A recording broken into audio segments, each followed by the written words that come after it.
ओम श्री गुरुवे नमः। ओम श्री गुरुवे नमः। ओम श्री गुरुवे नमः। द डार्क लाइट चैनल पर आप सभी मित्रों का आज की चर्चा में मैं स्वागत करता हूं। आदरणीय मित्रों, 12 अप्रैल 2026 से पंचक शुरू हो जाएगा। पंचक 5 दिन का होता है और पंचक में कुछ कार्य बिल्कुल भी नहीं करने चाहिए। यदि किए तो उसके नुकसान बहुत ज्यादा होते हैं। मैं आपको इस चर्चा में पंचक कब से लगने जा रहा है वह बताऊंगा। कौन कौन से कार्य पंचक में नहीं करने चाहिए, करेंगे तो नुकसान होगा, उससे कैसे बचें वह बताऊंगा। पंचक में कौन से कार्य करें कि लाभ मिलेगा वह भी बताऊंगा। और यदि पहले से कभी पंचक में आपने कोई कार्य किया है और आपके जीवन में पंचक में उस कार्य को करने के कारण कष्ट हैं, पुनरावृत्ति हो रही है कष्टों की, उसका निवारण भी बताऊंगा। सर्वप्रथम तो हमें यह जान लेना चाहिए कि 12 अप्रैल 2026 में सुबह 10:30 से पंचक शुरू हो रहा है, जो 17 अप्रैल दोपहर 1 बजे के करीब तक रहने वाला है। थोड़ा बहुत यह पंचक का समय घंटा 2 घंटा आगे पीछे हो सकता है। आप किस राज्य में रहते हैं, किस शहर में रहते हैं। यूं आप मान के चलें कि 12 अप्रैल को 10:10 से लेकर और 17 अप्रैल को दोपहर 1 बजे तक पंचक रहने वाला है। पंचक एक खगोलीय घटना है। चंद्रमा इन 5 नक्षत्रों में आता है तब पंचक का योग बनता है, जो 5 दिन तक चलता है। धनिष्ठा, शतभिषा, पूर्व भाद्रपद, उत्तर भाद्रपद और रेवती नक्षत्र, यह 5 नक्षत्र हैं। चंद्रमा इन 5 नक्षत्रों में रहता है। जब तक चंद्रमा इन 5 नक्षत्रों में रहेगा तब तक पंचक योग बना रहेगा। जब यह पंचक योग बन जाए, यह 5 नक्षत्र का समूह बन जाए 5 दिन के लिए, तब हमें क्या क्या नहीं करना चाहिए उसको जान लेना बहुत अनिवार्य है।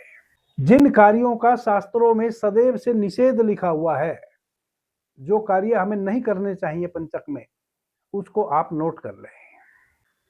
यदि आपने घर बनाया है और उसकी छत ढालने का समय आ गया है, तो पंचक के समय में घर की छत ढालना, चाहे वह आज के समय में आप लेंटर डाल रहे हो या लकड़ी की छत बना रहे हो या छान झोपड़ी छप्पर की या टीन, किसी भी प्रकार से आप एक छावक की स्थिति बना रहे हो,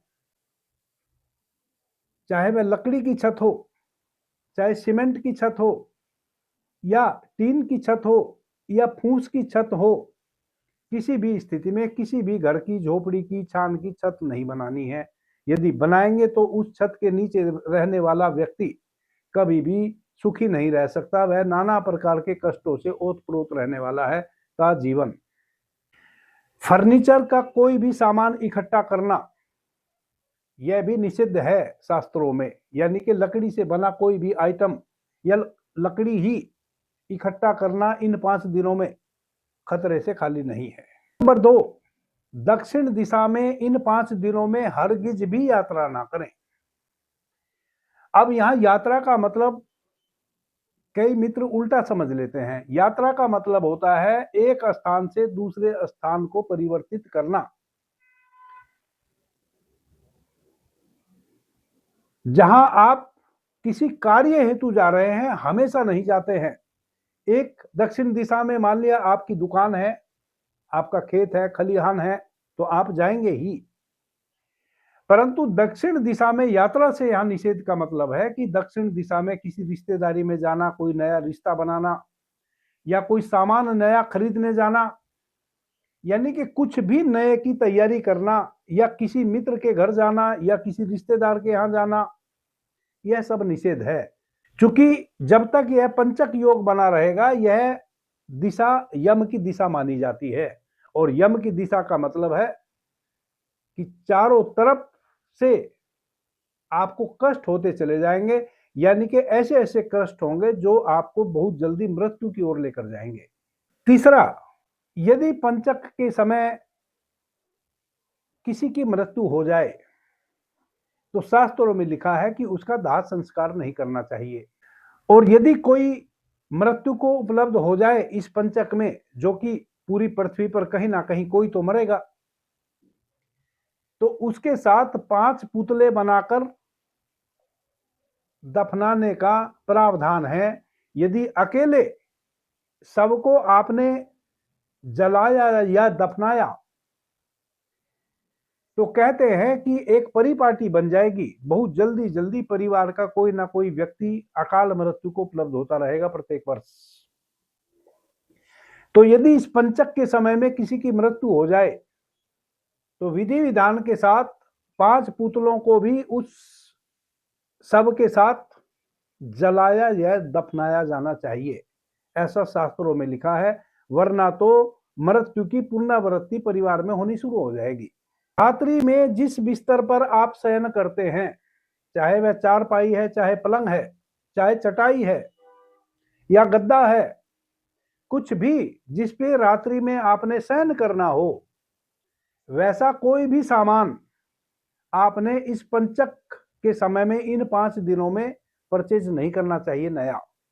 यदि आप करके लाते हैं तो उस पर सोने वाला व्यक्ति हमेशा डरा डरा, भयभीत, सहमा सहमा रहेगा। उसके जीवन में नकारात्मकता उसको घेर लेगी। हर प्रकार से वह नकारात्मक सोच वाला बन जाएगा। उसके जीवन में से सकारात्मकता विदा ले लेगी, यानी कि बहुत अधिक कष्ट में पड़ जाएगा। पागल खाने भी जा सकता है, पागल भी हो सकता है। इन 5 दिनों में आप क्या कर सकते हैं जिससे आपको अधिक से अधिक लाभ मिले? तो आप पूजा, प्रार्थना, ध्यान इत्यादि कर सकते हैं। किसी भी मंदिर में, शिवालय में जाकर मंदिर की सेवा कर सकते हैं। मंदिर की सेवा से मतलब है कि मंदिर के प्रांगण में फूल, पत्तियां, पेड़ इत्यादि लगे होते हैं, उनमें अपना समय दे सकते हैं। पेड़ों की कटाई छटाई कर सकते हैं, नए पेड़ लगा सकते हैं मंदिर में जाके, उनको पानी से सींच सकते हैं, झाड़ू लगा सकते हैं मंदिर में। जो मंदिर में गंदगी फैली है उसके प्रांगण में उस गंदगी को आप दूर कर सकते हैं। 5 दिनों तक जितना भी अधिक से अधिक मंदिर की सेवा हो सकती हो मंदिर की सेवा करें। मंदिर की सेवा करें। मंदिर का जो प्रांगण है जिसमें भगवान की मूर्ति स्थापित है, उस प्रांगण की सेवा करें जितना अधिक से अधिक आपसे हो सके। यदि आपने किसी गुरु से मंत्र ले रखा है तो अधिक से अधिक समय अपने घर के पूजालय में अगरबत्ती, धूप बत्ती, घी का दीपक इत्यादि जलाकर अब मंत्र का उच्चारण करें, या फिर अधिक से अधिक समय आप मंदिर या शिवालय में ही दें, वही मंत्र का उच्चारण भी करें। अधिक से अधिक दान पुण्य करने का प्रयास करें इन 5 दिनों में। अन्न और वस्त्र दान करने से बहुत पुण्य मिलता है इन 5 दिनों में। ध्यान करें, जो भी साधना आप करना जानते हैं वह साधना करें। मन को शांत करने वाली नाना प्रकार की साधना है वह करें। भगवान Bhairav awakening inner self channel में विज्ञान भैरव तंत्र की अभी तक मैं 40 विधियों पर चर्चा कर चुका हूं जो ध्यान की हैं। उनमें से किसी भी एक वीडियो को सुने और उस अनुरूप इन 5 दिन ध्यान करने की कोशिश करें। क्या पता उस महेश्वर की कृपा आप पर बरस जाए और उनके दर्शन हो जाएं। प्रतिदिन इन 5 दिनों में और कुछ भी ना यदि आप कर सकते हो तो एक रुद्राक्ष की माला ले लें। एक माला सुबह सूर्योदय से पहले आप निद्रा से जगें, स्नान इत्यादि करके ओम नमः शिवाय पंचाक्षर मंत्र भगवान शिव का उच्चारण करें। एक माला फिर रात्रि में संध्या में दीपक जला के बैठ जाएं। ओम नमः शिवाय मंत्र का उच्चारण करें। एक माला तो कम से कम करें, अधिक कर सके तो बड़ी अच्छी बात है। जो महावीर हनुमान जी के भक्त हैं वह हनुमान चालीसा का पाठ कर सकते हैं। भगवान हनुमान की यदि पूरे वर्ष आप सेवा करते हैं, पूजा करते हैं, प्रार्थना करते हैं तो पूरे वर्ष में जितना फल आपको मिलता है इन 5 दिनों में मिलेगा। 5 दिनों तक प्रतिदिन संध्या में अपने घर के दरवाजे पर सरसों के तेल का दीपक जरूर जलाएं। उससे नकारात्मक ऊर्जा आपके घर से विदा लेगी, सकारात्मक ऊर्जा का प्रवाह होगा। यदि संभव हो आपके अगल बगल में पीपल का वृक्ष हो तो पीपल के वृक्ष के नीचे उत्तर दिशा की ओर मुंह करके एक दीपक संध्या में जरूर जलाएं। और जैसा कि मैंने पहले कहा, भूखे को भोजन कराना और निर्वस्त्र को वस्त्र का दान देना, तो कहना ही क्या। आदरणीय मित्रों, जैसा कि मैंने कहा कि शुभ और अशुभ, इस जगत में ऐसा नहीं है कि सब कुछ शुभ हो और इस जगत में ऐसा भी नहीं है कि सब कुछ अशुभ हो। जो ज्ञानी जन हैं, जो बुद्धिमान हैं, वह अशुभ में भी शुभ खोज लेते हैं। यह जो पंचक है, यह कुछ चीजों में निश्चित रूप से अशुभ योग है, परंतु यह शुभ भी बहुत है। जैसे कि आप ध्यान साधना करें इस पंचक के योग में तो आपको खूब फलेगी, दान पुण्य करें खूब फलेगा। जिस भी देवी देवता की पूजा प्रार्थना आप करना जानते हैं या आपकी श्रद्धा है, उन्हीं देवी देवता की आप पूजा करें, प्रार्थना करें। निश्चित रूप से जो आपका उद्देश्य है उनकी पूजा प्रार्थना करने के पीछे, उस उद्देश्य की पूर्ति होगी। यह जो पंचक है, यह तो ऊर्जा परिवर्तन का समय है। आप चाहें तो ध्यान, समाधि, पूजा प्रार्थना इत्यादि करके अपने जीवन में आमूल चूल परिवर्तन ला सकते हैं, क्योंकि ऊर्जा के परिवर्तन का यह समय है। यह एक बहुत बड़ी खगोलीय घटना है जिसमें ब्रह्मांड की ऊर्जा में परिवर्तन आता है। दूसरा, कोई कोई पंडित जी डरा देते हैं पंचक में। डरे नहीं, केवल सावधानी बरतें, गलत कार्यों से बचें, अधिक से अधिक कोशिश करें कि किसी को भी आपके कारण किसी भी प्रकार का कष्ट ना पहुंचे। यह जो पंचक का समय है, संध्या में एक गुप्त प्रार्थना विधि भी है। सही संध्या को, जैसा कि मैंने कहा कि पीपल वृक्ष के नीचे उत्तर दिशा की ओर मुंह करके आप एक सरसों के तेल का दीपक जला सकते हैं। आप इसी विधि को गुप्त रूप से करें। चुपके से घर से निकलें, बिना किसी से कुछ बोले, बिना किसी को कुछ कहे, और पीपल वृक्ष के नीचे जाकर उत्तर दिशा की ओर मुंह करके सरसों के तेल के दीपक को जला दें।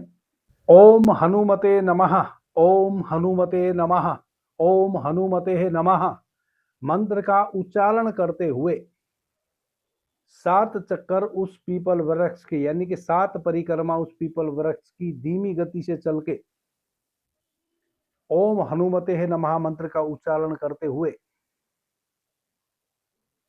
7 चक्कर लगाएं और अपने घर आ जाएं। आप देखेंगे कि आपके जीवन से सभी प्रकार के दुख कष्ट विदा हो गए। यह एक टोटका है। जब आप पंचक में पीपल वृक्ष के नीचे बैठकर उत्तर दिशा की ओर मुंह करके सरसों के तेल का दीपक जलाते हैं और खड़े होकर 7 चक्र यानी कि 7 परिक्रमा उस पीपल वृक्ष की ओम हनुमते नमः, ओम हनुमते नमः मंत्र का उच्चारण करते हुए करते हैं। आप घर भी नहीं आते तब तक आपके भगवान महावीर हनुमान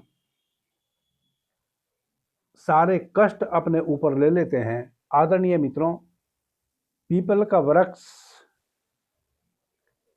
इस जगत में सबसे ज्यादा ऊर्जा देने वाला वृक्ष है। जब आप ओम हनुमते नमः मंत्र का उच्चारण करते हुए पीपल वृक्ष की परिक्रमा करते हैं तो ओम हनुमते नमः मंत्र को मुंह से बोलते हैं तो जो ध्वनि का उत्सर्जन होता है, आपके चारों तरफ की नेगेटिविटी छटती है और पीपल वृक्ष से पॉजिटिव ऊर्जा आपके भीतर ऑब्जर्व होती है। 7 चक्कर लगाते लगाते और ओम हनुमते नमः मंत्र का उच्चारण करते करते आप पाएंगे कि आप दूसरे ही व्यक्ति हो गए। जो व्यक्ति आप इस विधि को करने से पहले थे वही नहीं रहे, अधिक प्रफुल्लित हो गए। एक शक्ति सी आपके भीतर समा गई, आप करके देख लेंगे, बड़ा चमत्कार हो जाता है, उसी क्षण हो जाता है। ऐसा नहीं कि आपने महीनों लगेंगे, उसी क्षण घटना घटती है और धीरे धीरे फिर आपके जीवन के सारे दुख विदा होने शुरू हो जाते हैं। यह एक गुप्त साधना है, इसको भी आप कर ले सकते हैं। अभी के लिए इतना ही। आपने मुझे ध्यान से प्रेम से सुना, उससे मैं बहुत अनुग्रहित हूं। सभी मित्रों को मेरा प्रणाम, धन्यवाद। जय श्री राम।